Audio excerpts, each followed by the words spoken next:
What's going on, guys? My name is Joe. You can find me everywhere online at Tattoo Theist. I got another Reddit.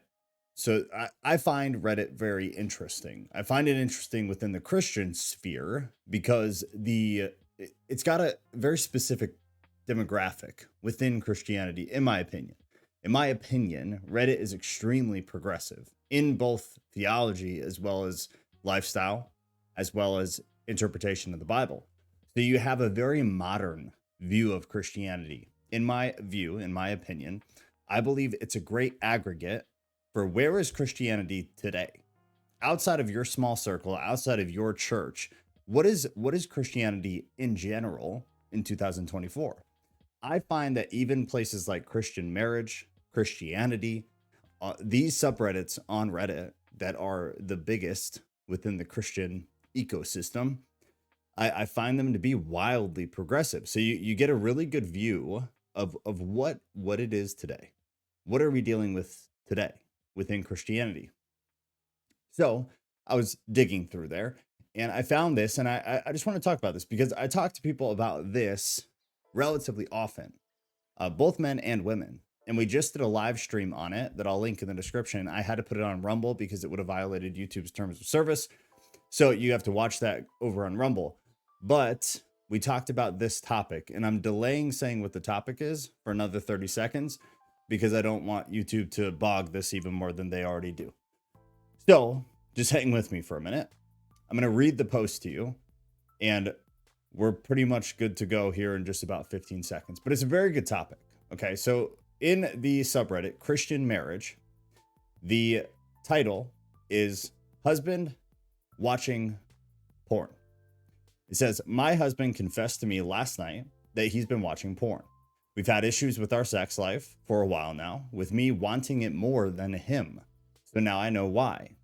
He asked me to help keep him accountable. So looking for advice on how to do that. Any experiences, practical tips you can share, or resources. Now, the first comment here said, so I told my wife about my porn problem before we got married. I have Covenant Eyes, which is an app you can get on your phone, on all of my devices. And she holds the screen time password to my phone, which is basically now porn proof. I could Google porn, but the software would block it. And my wife would get a notification on her phone that I Googled it, which is a terrifying prospect and why I no longer watch porn. Also, you might need to go see a counselor. This is hard on women. Somebody else said, what app does she is to be able to get a notification about the porn? So she's just asking more about that. That's all right. Somebody else said, look, I could still go get in my car, drive to a strip joint if I wanted to. The point of Covenant Eyes is that it reduces temptation because I'm not walking around with a strip joint in my pocket. Also, you have to be a computer whiz to get around the software, and I don't know much about that stuff. What this individual is referring to is there is a way around the Covenant Eyes software on a computer. On a phone, I'm not sure. I would assume that would be much harder. On a computer, you can do what's called partitioning your hard drive. And I'm not trying to give people, tips on how to get around it, but it's very easy to Google it and find it. But you can get around it on a computer, basically. You can partition your drive and essentially have a new computer on the same hard drive, which doesn't run that program. So that's what they were kind of discussing there for a minute. I want to get down to this. So this user said it takes a certain woman to marry and love a man who can't be trusted on the internet. God bless your wife. I'd never put up with that. Here's the cold hard reality, though, is most, meaning most, the majority by poll of Christian men have struggled or actively struggle with pornography. So if you'd never put up with that, you're probably going to be alone. That's the reality. I'm not co-signing for watching porn. I don't watch it. I absolutely did for a very long time. And it was a very hard thing to get out of. I'm extremely anti-pornography because of what it did to me, the issues that I got from it, and then how difficult it was to get out of that. Luckily, I never experienced any relational problems due to porn. Never had any sex problems due to porn. It never like this user was saying that, the original poster was saying that she's been wanting more sex and he's not been wanting it.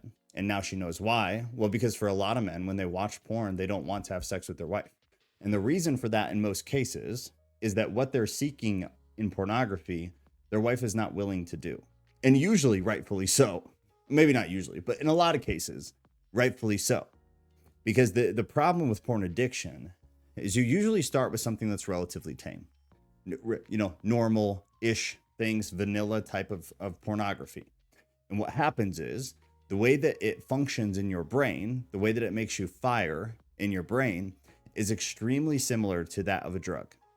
Anybody who knows anything about drug addiction, you know that as you continue to use the drug, you need more and more of the drug to get the same effect. Pornography has been proven to function the same way on the brain.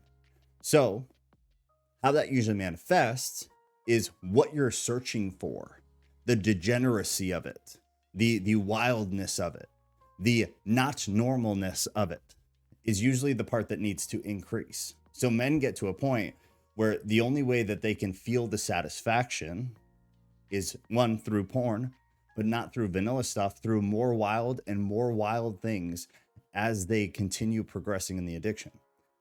So they end up in a place where they are only satisfied watching kind of wild stuff, kind of not normal stuff, kind of stuff that like your average Christian, specifically woman, is probably not down for. So it causes relational problems because of that. Personally, I never had that happen, but I can sympathize with the concept. I understand the concept. So I can understand how a woman would feel with that. I could only imagine what a woman would feel with that. That's brutal. That's absolutely brutal, which is why to a degree, I get why this person said I'd never put up with that.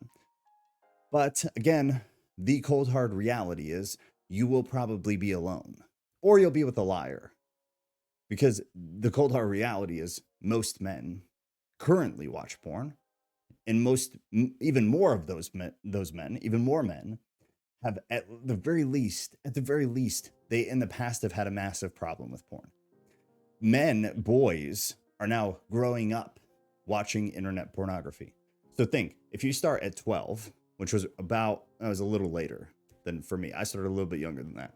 But if you go from say 12 to 25 before you're like, okay, this is not good, I don't want this, I'm going to quit. Think of all of the degeneracy that you have just consumed and downloaded into your brain. It's intense. It's a very wild thing to try to break away from. And that is normal now. It's normal. This user said, if we are repentant believers of Jesus' death and resurrection, we are forgiven and redeemed. Sure, every person can handle different things in a marriage, but it's just a bit harsh to go out of your way to say that you couldn't put up with that. His wife sounds like a great woman. He doesn't watch porn anymore, and it sounds like they have a happy marriage. We should be glad for them. I love that. I love that. That's great. It's realistic. It's realistic, and it's forgiving because it's not like most women are without blame in today's age either. Even Christian women, as much as you want to ignore it or deny it or pretend like Christian women are this magical thing that doesn't struggle with pornography, get the hell out of here. Statistics show different. So I don't like this thing where like there's a stigma towards Christian men who have struggled with porn, and then we just pretend like it's like women don't poop. Yeah, they do. They sure do. Women also watch porn at a very alarming rate if you actually look at these statistics.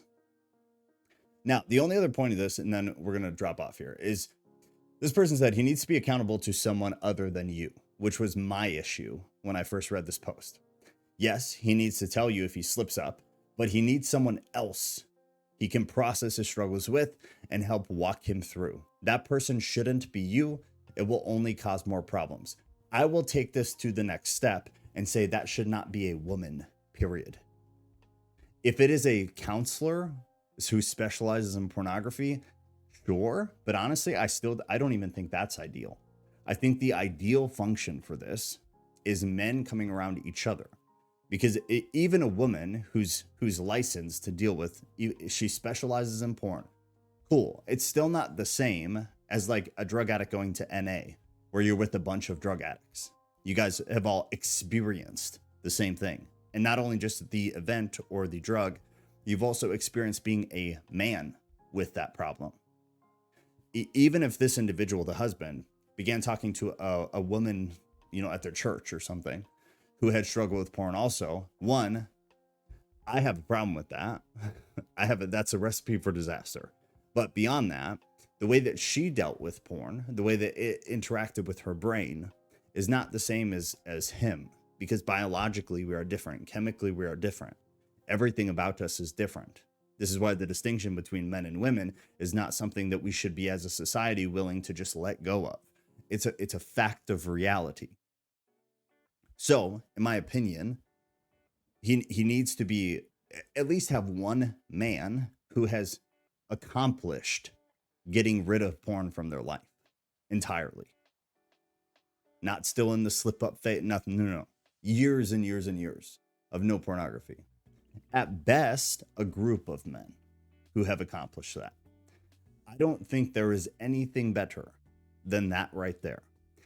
Being surrounded by a group of men who have all struggled with it, who have all completely defeated it, and who all share your faith-based values. So that as you come out of that, you are surrounded by not just Christians and not just men who have accomplished getting rid of porn, but Christian men who have accomplished getting rid of porn. I think that is ideal. I don't think, like I said, in my opinion, I don't think there's anything better than that scenario right there. But I just want it to be wildly clear. We need to start talking about this with women more, because of the stigma that women don't poop and women don't watch porn, women are not getting the same degree of help that men are receiving, because they are not as comfortable talking about it right now as men are. It's become somewhat okay for men to talk about it within the Christian atmosphere. I still don't see that nearly as common among women in a Christian atmosphere. I would really like to see that. I think that is the next huge step within the pornography struggles and the Christian sphere that needs to be accomplished. Is we need to normalize the reality that Christian women also watch porn to a statistical degree that would make your head blow up. That's all. So, like I said, we went over the statistics for women watching porn and what they watch on our live stream that I couldn't put on YouTube. So it's on Rumble. So like I said, I will put that in the description below if you're interested. This is the type of stuff that we talk about a lot. So you can join the Discord. There's a link in the description below. We do a Bible study every Sunday night. We do a topic-based discussion every Thursday night. And then we cover culture and news from the prior week every Saturday night. The Discord group is where everybody just kind of hangs out. Bunch of smart people in there, way smarter than me. So if you're looking for people to be around you, it's an awesome, tight community. So if it's something that you're looking for, there's a link in the description. It's free. It'll always be free. There's no money grab anywhere. It's just an awesome group. I love you guys. I will see you on the next one. Don't watch porn. It's all bad, man.